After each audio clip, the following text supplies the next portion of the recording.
Good day, welcome to Shot by Jazz Life and Times. At ngayon araw nga pala ay magpo-food trip kami sa bahay, kaya puro takeaway lang itong mga pagbibilhin namin. Dito na nga pala kami sa 66 Diner para bumili ng chicken wings.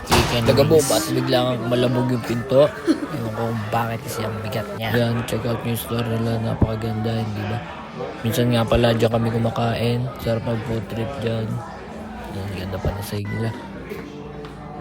Namimili na nga lang pala sila dyan ng kanilang flavor na gusto nila. Ako nakapili na ako ng my favorite, Buffalo. Dumating na nga pala yung order namin, chicken wings na napaka-solid.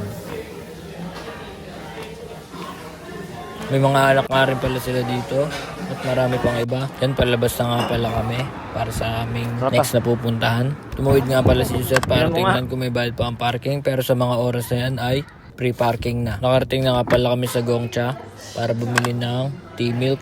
Naka-order na nga pala kami dyan, tamang hintay na lang. Nagpunta nga pala kami dito sa Shanghai Bistro at ang napili namin ay ang beef sauce na napakasarap. Pagkatapos doon, pumunta naman kami dito sa Sari-Sari Store dun sa Kabayan. Pauwi na nga pala kami at kami mga gutom na. Ito nga pala yung mga pinagbibili namin.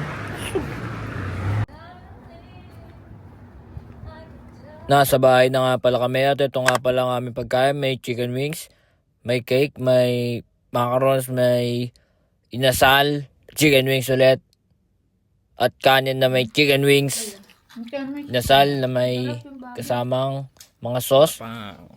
Tara, kain.